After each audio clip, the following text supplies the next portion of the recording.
Right. So when I was contacted to participate in this, Renee Botnar, who organized this session, asked me to speak about this title, which is when you start to really delve into it, it's very daunting, and I certainly haven't done that. I've touched just the tip of the iceberg.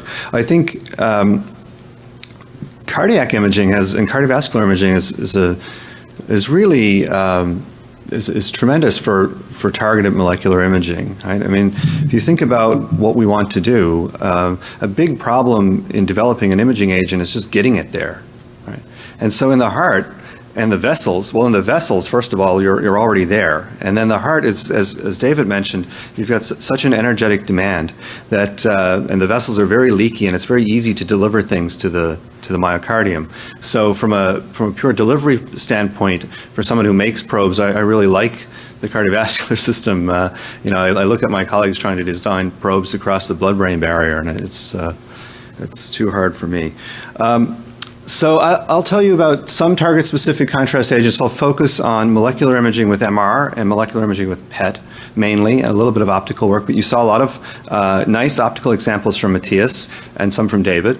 I'll give you some disclosures, which are listed here, and a couple of these startup companies have owned the IP around some of the compounds that I'll talk about as well.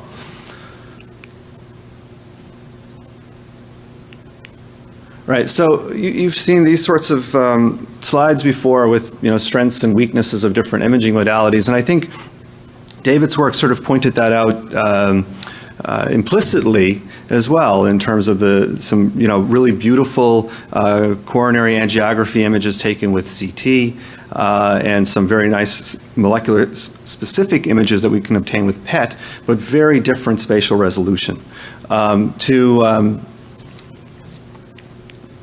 To give you an example, this was work that we did a few years ago with a probe that targets fibrin, and we made it active in MR and PET, so it's a gadolinium probe. It also has a copper 64 in this case. And this is on this simultaneous PET-MR system that David mentioned.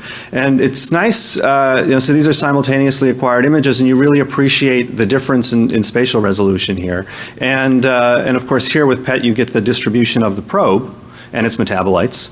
And then with MR, with molecular imaging, you get the distribution of the probe superimposed onto this very high resolution anatomical roadmap, which gives you some more information. I think you can also look at things in terms of where things are used clinically and preclinically, so things like bioluminescence, which are a very powerful technique. Preclinically, of course, is not used clinically. And then other techniques, like if you're working in mice and you're doing nuclear imaging where the resolution's rather low, have maybe a little bit less utility. They're quite expensive as well, and you have things in between. I'll start with some examples from my work, and then I'll go on to some examples from other people's work. I'll start out talking about collagen as a target. For those of you who don't do much MR and you think you read some molecular imaging review written by somebody who doesn't do much MR, and they say that you can't do molecular imaging with MR. The concentration requirements are too high, and that's true of a lot of things. But there are some very interesting targets that we can hit with MR. And now, if you use a nanoparticle, you can access even lower concentration targets. I'm going to talk about some discrete molecules, but certainly collagen is one of them. So type 1 collagen in myocardial ECM, it's at present at tens of micromolar concentration. And then if you have fibrosis or scar, this goes way up. So we, some time ago, developed a collagen-targeted probe. So we found this peptide using a phage display screen, and we did some work to figure out how to derivatize it with gadolinium, in this case 3 of them to boost the MR signal. And then, of course, the nice thing with peptides is you can make nice controls. So if you make the cysteine go from L-cis to D-cis, you knock out the affinity here, but its MR relaxation properties are the same. So it's a nice negative control compound. So we did some work in collaboration with Brent French and Fred Epstein at UVA some years ago in this model of MI, so this very large MIs in these mice. And then we imaged them at 6 weeks post-MI when remodeling was complete. And so this is really, if you want to image a difference in collagen, this is probably the best animal model. If it doesn't work here, it's definitely not going to work, because you get such a big increase in collagen content. And so here what you see, this is a short axis view of just a black blood image to orient you to the anatomy, the thinned wall here. This is the probe that targets collagen about 40 minutes post-injection, so a very nice delineation of the scar that agrees quite nicely with serious red staining here. And if you look at the circumferential extent of the scar by MR measured here and compared to histology, these agree really bang on. As I mentioned, this thing just don't got rhythm. So we also wanted to show that this was specific, because those of you who look at infarct with MR know that you can get delayed enhancement. We were working at doses that were much lower, and we weren't really expecting to see this. But in order to do that, we use this non-binding control where we change the peptide by mutating that cysteine. And so here's a black blood image to show you the anatomy. Then we do this inversion prepped image where we null the signal in the myocardium to give us sort of the greatest dynamic range. And then if you image dynamically, you see the blood pool enhances immediately after injection, and then the blood pool washes out over time, and the scar remains enhanced. And then you can take the same mouse a day later and image them again. And so again, here's the short axis view. We null the signal in the myocardium. When we inject the probe systemically, we get enhancement of the blood pool, the non-binding probe, because it has the same amount of gadolinium, but it washes out and we see no enhancement. And so this convinced us that we had a specific effect. We were also interested in targeting collagen to look at ischemic disease. And could we use this probe, or a derivative of it, to look at sort of a steady state measure of myocardial perfusion, the same, an MR test that would be analogous to what's done in nuclear cardiology, where you would stress the subject and then give them a tracer at peak stress, and that tracer distributes and the image information is stored, and then you image the patient at some period after that. So with a typical, analogous to a sestamibi exam, right, or a thallium exam. And so we did this in a pig in collaboration with Elmar Spuntrup and René Botnar. And so there, what we did was we put a balloon catheter in the LAD and partially inflated it to create a critical stenosis, and then we gave adenosine stress, and then we injected our probe while the animal was in the magnet, and we compared this to microspheres. So this is sort of what went on. So we did some baseline scanning. We inflate the balloon to generate a critical stenosis. We give adenosine for a few minutes. During peak stress, we inject the probe, and then we scanned out over time, and then we performed an autopsy. And so what you see here is this is before an injection of the probe and then after, and so we get this big flow deficit here that persists out in time.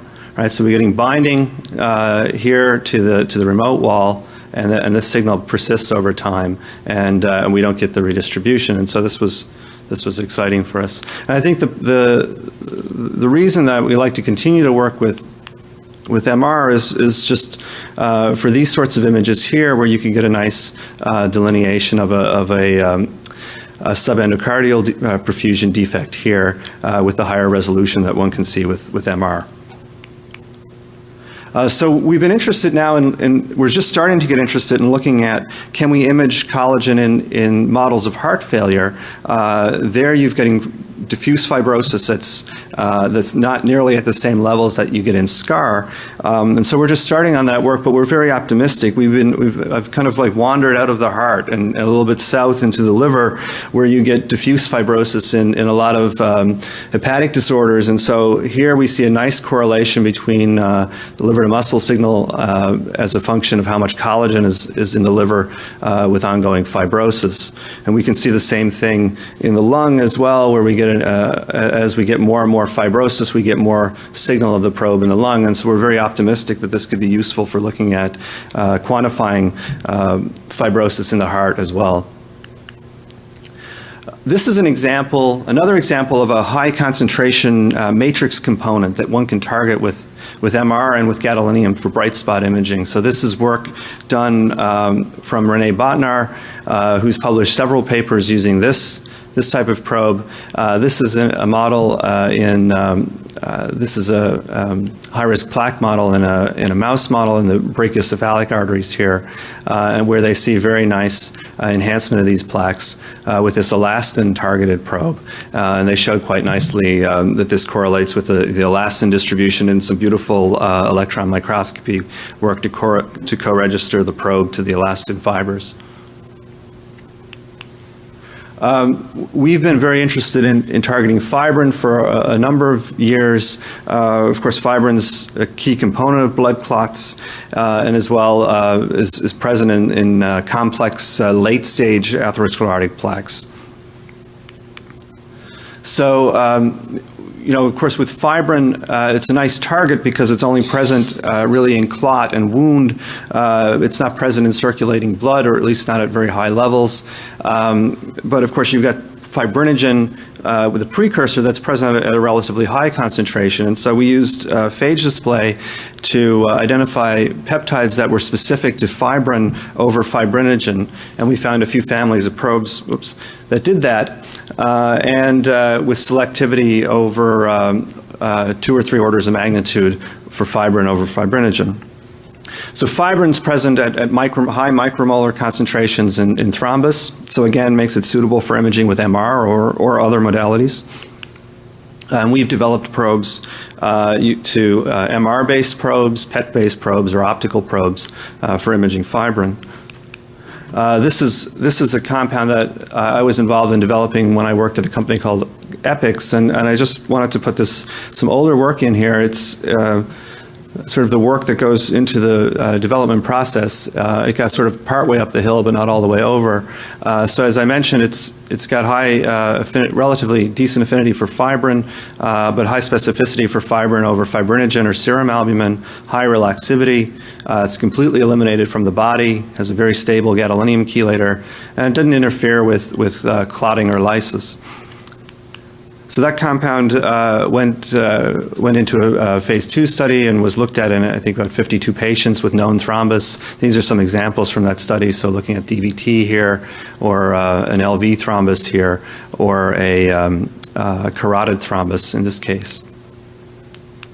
And this image I like because I think it really shows the sort of the power of molecular imaging. This was a woman with a known or a suspected thrombus in her suspected atrial thrombus, which you can see here. This is a signal void.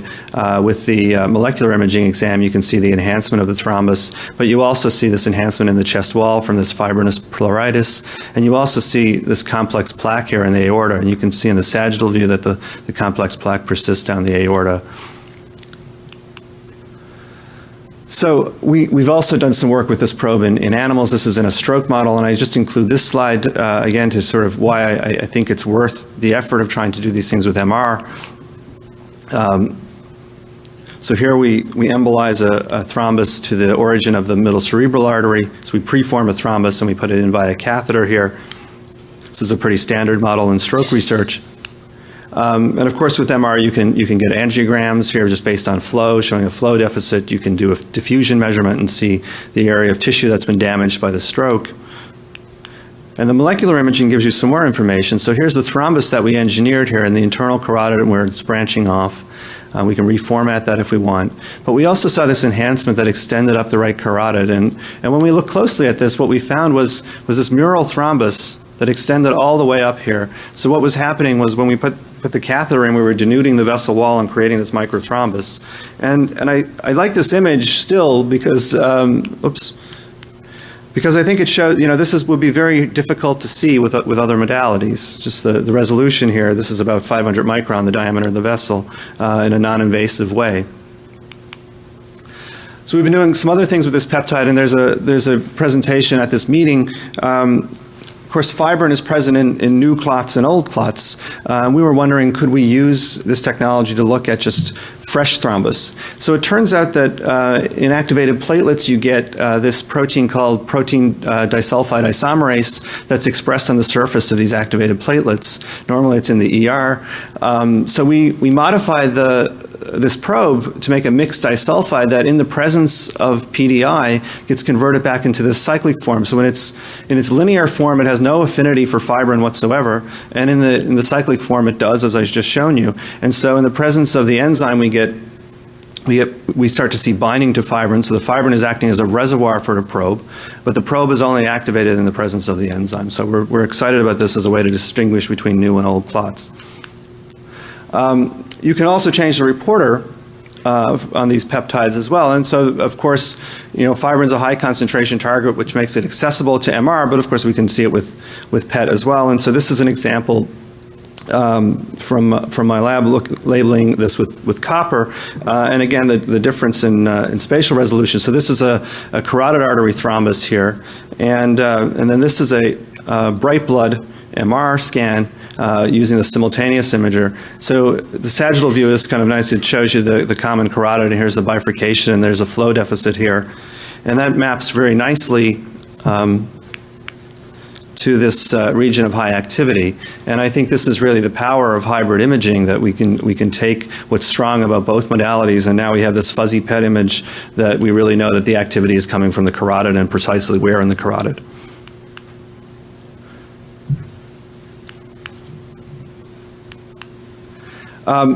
Then if you develop probes, I think, often we go to these meetings and we look and we see a nice image, but we really don't look at, pay as much attention to what's going on in the body after we inject the probe. And in most cases, we get some metabolism, right? And so if we look closely, either by HPLC of the blood or some other assay. And that's the case here. With this, in this case, we were using copper, a DOTA chelator to chelate copper. And so if you separate what's intact probe in terms of the activity in the blood over time versus what's the total copper-64 activity, they diverge here, right? And so what's happening is the copper is coming out and binding to plasma proteins, and this persists. And so you have this persistent background. So, armed with that information, you can make a better probe. So there's a poster here as well that sort of looks into this with better copper chelators and aluminum fluoride chelators, where now you can make these things have much better metabolic stability. And then what this means is that the activity in the clot remains the same, but then the blood pool the activity in the blood is going out over time. And this leads to images that become even more conspicuous with time. So this is at an earlier time point and a later time point. And if you look at the ratio of the ipsilateral, the contralateral vessel here, this goes up to over 20 as time goes on.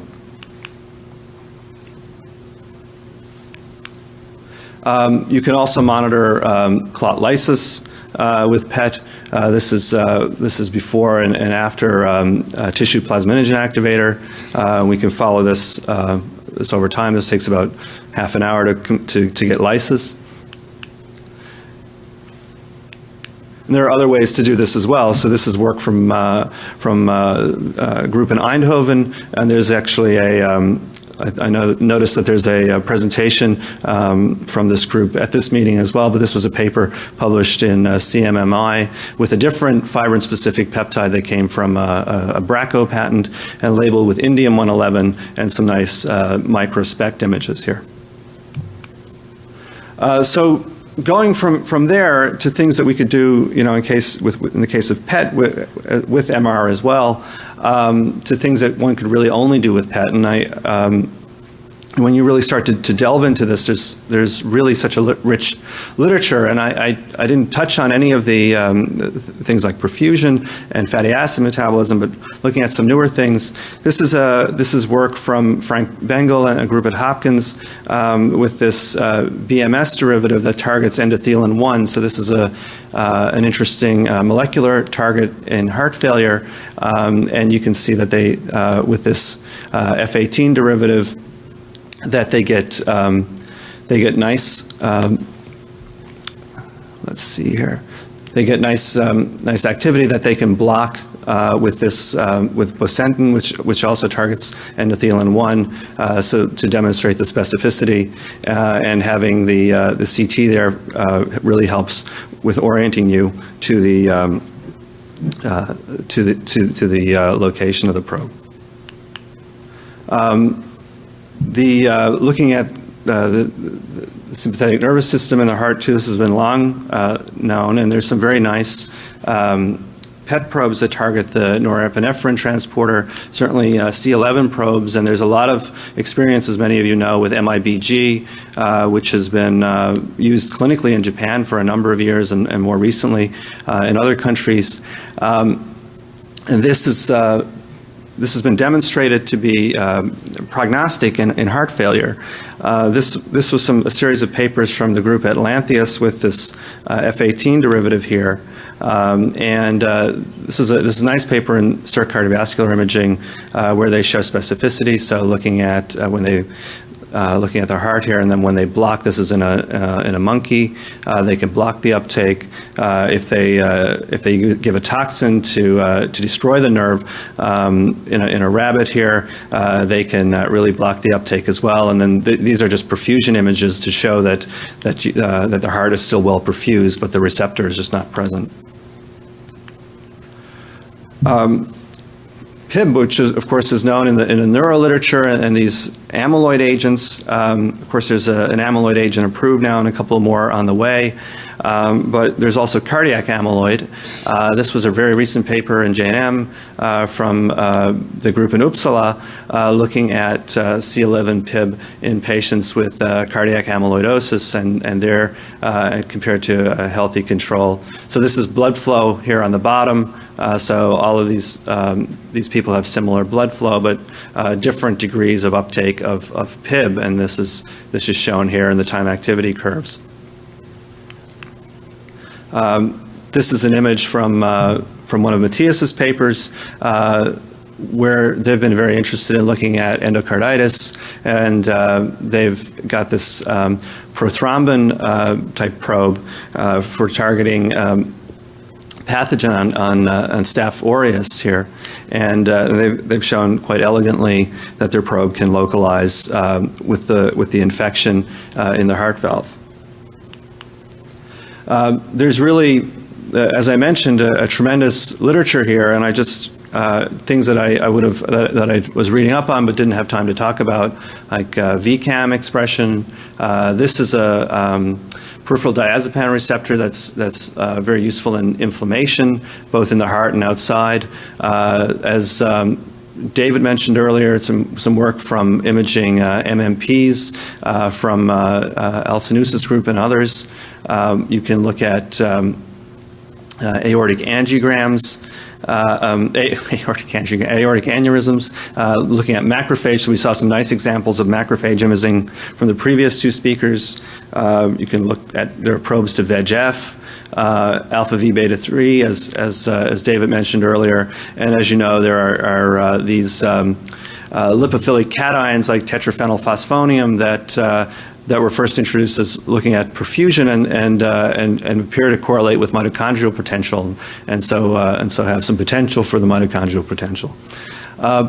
Last thing I'd just like to mention, which I didn't spend any time on, is optical imaging, and an area there I think is very exciting from a translational standpoint is the development of intra-arterial optical imaging. And so this is work from Farouk Jaffer and Gary Tierney's labs at our institution. So they've developed this optical frequency domain imaging catheter. So you get very beautiful images of the coronary artery here, and then combine that in the same catheter with a near-IR device. And so this is a cysteine protease-activated near-IR probe that you're seeing some enhancement of here, and this is just an expansion of that. So this is a cross-section of the artery, and you can see this plaque here. This is staining for macrophage, I believe, here, and this is staining for another marker of inflammation that I don't recall, and these are just expansions images here, and this is a near-IR image, which correlates nicely, and so you can imagine it's easy to think of applications of such tools, and with the rich number of optical probes that are available. So with that, I hope to tell you that there's really a very rich cardiac molecular imaging literature, certainly with PET and SPECT probes. And I think from the previous speakers and my own experience, we're certainly strong believers in molecular cardiac MR. The targets are limited by concentration, but you gain a lot from MR, and I think it's worth the effort. Hybrid imaging, I think, is going to be great for what we do, especially mechanistically. As an interventional optical imaging, I think, shows great promise as well. I didn't have any time to go into some very nice work with targeted ultrasound bubbles, looking at the work from like Jonathan Linder or Sasha Klebanov, or these are commercially available through this company, Charlestown. There's some really great reviews if you want to learn more about targeted molecular imaging for the heart, from Matthias, from David, Alcinousis, Marcus Schweiger, and others. And I'd like to thank the NHLBI for giving me some support to carry out this work as well. And thank you for your time and attention. Thank you.